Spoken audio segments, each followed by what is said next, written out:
வணக்கம் நேயர்களே, கடவுள் அருள் டிவி நேயருக்கு லட்சுமி நாராயண அன்பு வணக்கங்கள். இப்போ நம்ம பார்க்க போகிறது வார ராசி பலன் 15ஆம் தேதியிலிருந்து 21ஆம் தேதி வரை இப்படி இருக்க போது தான் பார்க்க போகிறோம்.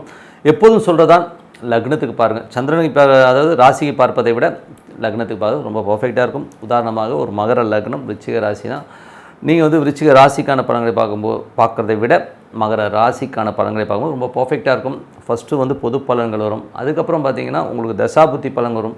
உங்களுக்கு என்ன தசா புத்தி அந்தரங்கள் நடக்குதோ அதை மிங்கிள் பண்ணி பார்க்கும்போது அது ரொம்ப பர்ஃபெக்டாக இருக்கும். இந்த வீடியோட எண்டில் டிப் ஆஃப் த வீக் இருக்குது, மறக்காமல் பாருங்கள். கன்னிராசி. கன்னிராசிக்கு வந்து பார்த்திங்கன்னா உங்களுக்கு ராசி அதிபதி புதன். புதன் வந்து 11 சிறப்பான வெற்றிகள், அதுவும் வந்து தொழில் ரீதியான விஷயங்கள் சிறப்பான வெற்றிகள்லாம் வருவதற்கான ரொம்ப சிறப்பாக இருக்குது. 2ஆம் அதிபதி சுக்கிரன் 11 இருக்கும்போது நல்ல வெற்றிகள் மற்றும் வெளிநாடு சார்ந்த விஷயங்கள், தந்தை சார்ந்த விஷயங்கள், பெரிய வருமானங்கள், அதுவும் வந்து பிரயாணங்களால் வந்து பெரிய வருமானம் வருவதற்கான வாய்ப்பும், குடும்பத்துக்கு தேவையான விஷயங்கள் சிறப்பாக வருவதற்கான வாய்ப்பு ரொம்ப நல்லா இருக்குது. அதுக்கப்புறம் 3ஆம் அதிபதி மற்றும் 8ஆம் அதிபதி என்ன செவ்வாய் வந்து பார்த்திங்கன்னா உங்களுக்கு 9 இருக்கும்போது தந்தைக்கு உங்களுக்கு சின்னதாக ஒரு கருத்து வேறுபாடு எமோஷன்ஸ் வரதுக்கான வாய்ப்பு இருக்குது. வெளிநாட்டில் வந்து தேவையில்லாத ஒரு பிரச்சனையை மண்டையில் போட்டு குழப்பிப்பீங்க, அதெல்லாம் தூக்கி போடுங்க, எல்லாமே சரியாயிடும். ஓகேங்களா. அதுக்கப்புறம் 4ஆம் அதிபதியான குரு. 4ஆம் அதிபதியான குரு வந்து பார்த்திங்கன்னா உங்களுக்கு 9 இருக்கும்போது அப்பா அம்மா சம்மந்தமான விஷயங்களும் சிறப்பான ஒரு முன்னேற்றம், நல்ல விஷயங்கள், நல்ல லாபங்கள் வரதுக்கான வாய்ப்பு ரொம்ப நல்லா இருக்குது. ஸோ அதனால் கவலையே வேண்டாம். சொத்துக்கள் சம்மந்தமான விஷயங்கள் எல்லாம் சிறப்பாக இருக்கும். வெளிநாட்டில் இருக்கவங்களுக்குலாம் வந்து ஒரு பெரிய பணம் வருவதற்கான வாய்ப்புகள், பெரிய வளர்ச்சி கிடைக்கிறதுக்கான வாய்ப்பு, நல்ல ஒரு பொசிஷனில் போய் உட்காரதுக்கான வாய்ப்பு ரொம்ப நல்லா இருக்குது. சிம்ம லக்னமாக இருந்து பார்த்திங்கன்னா ஏன்னா இந்த 4 7 வந்து தாயாரும் மனைவியும் குறிக்கும். ஸோ இருந்தாலும் வந்து அது வந்து 9 இருக்கும் ரொம்ப சிறப்பான, அதுவும் 11 கனெக்ட் ஆகும்போதே சொத்துக்களாலும் மனைவியாலும் தந்தை சார்ந்த விஷயங்களும் சிறப்பான ஒரு விஷயங்கள்லாம் கண்டிப்பாக நடக்கும். 5ஆம் அதிபதி 6 இருக்குது. ஸோ 5ஆம் அதிபதி வந்து 6 இருக்கும்போது குழந்தைகள் வளர்ச்சி ரொம்ப சிறப்பாக இருக்கும். குழந்தைகள் சில நேரம் அட்டமன்சியாக கொஞ்சம் வந்து பிடிவாதமாக இருக்கிறதை தவிர்க்க முடியாது. ஸோ அது வந்து ஒன்றும் பண்ண முடியாது. அதுக்கப்புறம் பார்க்கும்போது உங்களுக்கு 6ஆம் அதிபதியான சனி வந்து வக்கரமாக இருக்கும்போது வேலையில் வந்து கொஞ்சம் சுணக்கங்கள், கொஞ்சம் ஸ்லோவாக போகிற மாதிரி ஃபீலை கண்டிப்பாக ஏற்படுத்தும். பட் இருந்தாலும் வளர்ச்சி இருக்குமா அப்படின்னா வளர்ச்சி இருக்கும். பட் ஆனால் கொஞ்சம் அலைச்சல் இருக்கிறதை தவிர்க்க முடியாது. கொஞ்சம் வெளி மாநிலங்கள் ட்ராவல் பண்ணுறதும் சில பேர் இருக்கணும், ஊராக சுற்றுறது, இது மாதிரி விஷயங்கள்லாம் இருக்கும். 7ஆம் அதிபதியான குரு. 7ஆம் அதிபதியான குரு வந்து பார்த்திங்கன்னா உங்களுக்கு 9 இருக்கும்போது கணவன் மனைவியில் வந்து நிறைய சுற்றுவீங்க.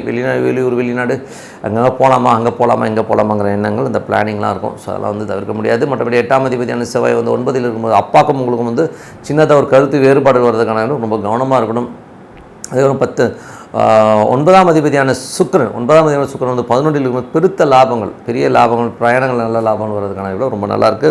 மற்றபடி 10ஆம் அதிபதி 11 இருக்கும்போது பெரிய லாபங்கள், தொழிலில் வந்து பெரிய லாபங்கள், பெரிய வெற்றிகள் வருவதற்கான ரொம்ப சிறப்பாக இருக்குங்க. இதுவரை பார்த்தது பொது பலன்கள். இப்போ பார்க்குறது தசா புத்தி பலன்கள் எப்படி இருக்கும். கன்னி லக்னமாக இருந்து சூரியன் தசா புத்தி அந்தரம் நடக்கிறவங்க வந்து பெரிய லாபங்கள், பெரிய வெற்றிகள் கிடைக்கிறதுக்கான வாய்ப்புலாம் ரொம்ப நல்லா இருக்குது. அது வெளிநாடு வெளியூரில் இருக்கவங்களும் சிறப்பான வெற்றிகள், சிறப்பான விஷயங்கள், வேலையில் நல்ல மாற்றம், நல்ல ஏற்றங்கள் வருவதற்கான வாய்ப்புலாம் ரொம்ப நல்லா இருக்குது. கன்னி லக்னமாக இருந்து சந்திரன் தசா புத்தி அந்தரம் நடக்கிறவங்க வந்து நல்ல லாபங்கள், நல்ல வெற்றிகள், உங்களுக்கு முயற்சியில் பெரிய வெற்றிகள் ஒரு சொத்து சுகங்கள் வாங்குறது, வண்டி வாங்குறதுக்கான வாய்ப்பு ரொம்ப சிறப்பாக இருக்குது. கன்னி லக்னமாக இருந்து செவ்வாய் தசா புத்தி அந்தரம் செவ்வாய் வந்து பார்த்திங்கன்னா உங்களுக்கு வந்து 8ஆம் அதிபதியாக இருந்து அவர் 9 இருக்கும்போது தேவையில்லாத ஒரு கான்ட்ரவர்சி அப்பாவுக்கும் உங்களுக்கும் வரும். வெளியூர் பிரயாணங்கள் போது கொஞ்சம் கவனம் தேவை. மற்றபடி வேறு ஒன்றும் பெரிய ப்ராப்ளம் இல்லை. அதுக்கப்புறம் கன்னி லக்னமாக இருந்து ராகு தசாபத்தி அந்த ராகு வந்து பார்த்திங்கன்னா உங்களுக்கு சனியுடைய சாரத்தில் போகும். வேலையில் நல்ல மாற்றங்கள், நல்ல ஏற்றங்கள் வருவதற்கான வாய்ப்புலாம் ரொம்ப நல்லா இருக்குது. சனி வக்கரமாக இருந்தாலும் கொஞ்சம் ஸ்லோவாக போகிற மாதிரி ஃபீல் இருக்கும். கேட்ட கடன் கிடைக்கும், ஆனால் ஸ்லோவாக கிடைக்கும். ஸோ அது வந்து ஒன்றும் பண்ண முடியாது. கன்னி லக்னமாக இருந்து குரு தசா புத்தி அந்தரங்கள் நடக்கணும். குரு வந்து பார்த்திங்கன்னா உங்களுக்கு 9 இருந்து நல்ல சிறப்பான பலன்களை கொடுக்கும். நல்ல ஒரு ஊக்குவிச்சு ரொம்ப சந்தோஷமாகவும் குதூகலமாகவும் எனர்ஜெட்டிக்காகவும் ஃபீல் பண்ணுவீங்க. ஸோ அதெல்லாமே ரொம்ப நல்ல விஷயம். பெரிய லாபங்களை நோக்கி உங்கள் எண்ணங்கள் செல்லும். ஸோ அதெல்லாமே ரொம்ப சிறப்பு. கன்னி லக்னமாக இருந்து சனி தசாபுத்தி சனி வந்து பார்த்திங்கன்னா 6 இருந்து அது குருவுடைய சாரத்தில் போகும்போது நிறைய பிரயாணங்கள், வெளியூர் பிரயாணங்கள், ஏதாவது ட்ரான்ஸ்ஃபர் கேட்டிங்கன்னா கிடைக்கிறதுக்கான வாய்ப்பெல்லாம் ரொம்ப சிறப்பாக. வெளிநாட்டில் போகணும், வெளியூர் போகணுன்னு நினச்சிருக்கணும், கண்டிப்பாக அந்த ஆசையை நிறைவேறதுக்கான வாய்ப்பு ரொம்ப நல்லா இருக்குது. அப்பாவுடைய உடல்நிலை சார்ந்த விஷயங்கள் மட்டும் கொஞ்சம் கவனமாக இருக்கணும்.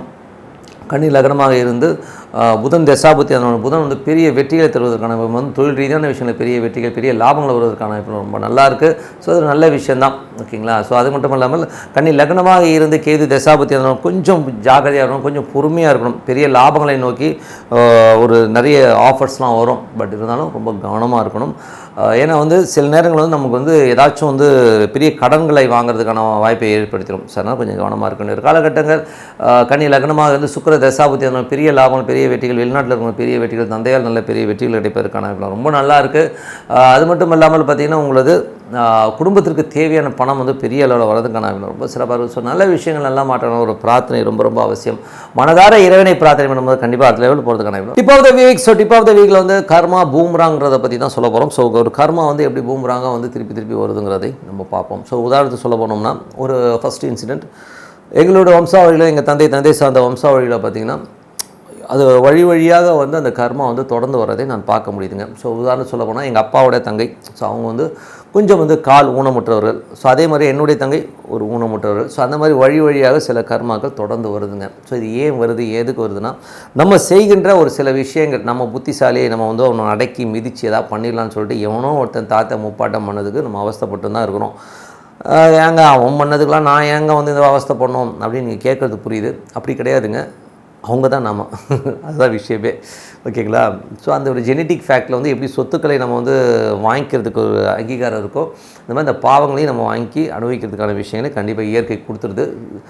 ஸோ இதில் வந்து இந்த மாதிரி விஷயங்கள் நடக்குமானா நிறைய நடந்திருக்கு. ஸோ என்னுடைய விஷயங்கள் வந்து பார்த்திங்கன்னா எனக்கு தெரிஞ்ச ஒருத்தர் என்னுடைய ரொம்ப தூரத்து சொந்தக்காரர், ரொம்ப ஜென்யூனான பர்சன். ஸோ நல்ல வேலை நல்ல விஷயங்கள் இருக்கும்போது நல்ல கணவன் மனைவியாக கல்யாணம் ஆகி ரொம்ப சந்தோஷமாக இருக்கார். முதல் ஆண்டுலேயே வந்து கர்ப்பமாகி ஒய்ஃப் வந்து ஊருக்கு போகிறாங்க.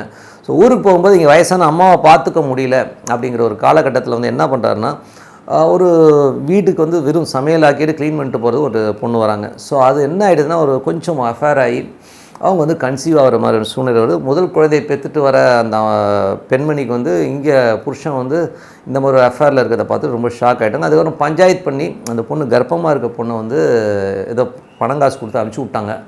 அது ஒரு பெரிய ஒரு சிக்கலாயிடுச்சு. அந்த பொண்ணு அழுதுகிட்டே போச்சு. இவர் என்ன ஆசை வார்த்தை காட்டி மோசம் பண்ணாருன்னு தெரியல. ஸோ அந்த மாதிரி விஷயங்கள் நடந்து ஒரு பெரிய இதெல்லாம் வந்து 1970s நடந்ததுன்னு வச்சுக்கோமே, இந்த காலகட்டத்தில் 1970s. ஸோ அந்த மாதிரி இருக்கும்பொழுது அதுக்கப்புறம் இந்த முதல் குழந்தைக்கு அப்புறம் அவருக்கு வந்து இந்த இன்சிடெண்ட்டுக்கு அப்புறம் ஒரு குழந்தை பிறகுது. ஸோ அந்த குழந்தை வளருதுங்க. ஸோ வளர பார்த்திங்கன்னா அதெல்லாம் வர ஒரு பிரச்சனைகள் வந்து அவரால் ஃபேஸ் பண்ணவே முடியல. அதுக்கப்புறமா மூணாவது கூட ஒரு குழந்தை இருக்குது. முதல் குழந்தையும் மூணாவது குழந்தையும் நல்லா செட்ரேட்டாகவும் ரொம்ப சூப்பராகவும் இருக்கிற பட்சத்தில் இந்த ரெண்டாவது குழந்தையோட டார்ச்சர்ஸ் தாங்கவே முடியாது. அது வந்து நிறைய பிரச்சனைகளே அவர் வந்து வாழ்க்கையில் கொண்டாந்து வெளியில் தலை கொட்ட முடியாத அளவுக்கு பிரச்சனைகள் கொண்டு வந்துடுதுங்க. தேவையில்லாத சவாசங்கள், தேவையில்லாத விஷயங்களை போய் மாட்டிக்கிறது, இந்த மாதிரி விஷயங்கள்லாம் போய் ஒரு லெவலில் வந்து அந்த குழந்தை வந்து போய் ஜெயிலில் போய் இருக்கிற மாதிரி சூழ்நிலையும் ஏற்பட்டுருதுங்க. ஸோ அது வந்து என்ன சொல்கிறது, அது ஜெயிலில் வந்து ஒரு ஸ்லேட் பிடிச்சி நிற்கிற மாதிரி ஒரு சுச்சுவேஷனை கண்டிப்பாக ஏற்படுத்திடுது. ஸோ அதுக்கப்புறம் அந்த குழந்தையோட அவர் ரொம்ப தலை குனிஞ்சு அவர் ரொம்ப இதை பண்ண. ஸோ ஒரு கர்மாங்கிறது பாருங்கள், அந்த இன்சிடென்ட் நடந்ததுக்கப்புறம் தான் அந்த குழந்தை பிறந்தது. அதுக்கப்புறம் அவர் கிட்டத்தட்ட ஒரு 40 ஆண்டுகள், கிட்டத்தட்ட அந்த குழந்தைக்கு வந்து ஒரு 35-40 வயசு ஆகிற வரை அவர் வந்து அவ்வளோ கஷ்டப்பட்டார். கிட்டத்தட்ட வந்து லைஃப் டைமில் மற்ற 2 குழந்தைகளால் அவர் கஷ்டமே படலை. ஆனால் அந்த ஒரு சின்ன துரோகம், சின்ன விஷயம் எவ்வளோ தூரம் வந்து அவரை வாட்டி வதைச்சதுன்னும் போது ரொம்ப கஷ்டமான விஷயம். அதனால் வந்து நம்ம இதில் என்ன தெரிஞ்சுக்கிறோம்னா, ஒரு விஷயம், ஒரு கர்மா பண்ண போகிறோம், நம்ம ஒருத்தருக்கு துரோகம் பண்ண போகிறோம்னா ரொம்ப யோசிங்க. ஒரு உயிரை அடிக்கிறதுனா கூட ரொம்ப யோசிச்சு பண்ணுங்கள். ஏன்னா வந்து நம்ம புத்திசாலித்தனமாக ஏமாற்றிட்டோம், இன்றைக்கி இவனை ஏமாற்றிட்டேன், எனக்கு காசு வந்துருச்சுன்னு சொல்லி நிறைய பேர் திரியிறாங்க. அப்படி கிடையாதுங்க. இதோடைய பேக்ராஃப்டில் வந்து அடுத்தது உங்களுக்கு கர்மா வந்து பூம்ராங்காக வந்து அப்படியே வந்து உட்காரும். எப்படி உட்காருன்னா, உங்கள் பிள்ளையாக வந்து உட்காரும், இல்லை உங்கள் பேரனாக உட்காரும். நீங்கள் கஷ்டப்படும் போது அது கஷ்டமாகவே தெரியாது, ஓகேங்களா? ஆனால் உங்கள் குழந்தைகள் சம்மந்தமான விஷயங்கள் கஷ்டப்படும் போது கண்டிப்பாக கண்ணுந்து ரத்தம் வரும். ஸோ அதனால் யாருக்கும் துரோகம் செய்யாதீங்க. கர்மாவில் பூம்ராங். கடவுள் அருள் டிவியை பார்த்தமைக்க நன்றிகள். மேலும் இது போன்ற தகவல்களை தெரிந்து கொள்ள கடவுள் அருள் டிவியை சப்ஸ்கிரைப் செய்யுங்கள். மறக்காமல் பெல் ஐக்கானை கிளிக் செய்யுங்கள்.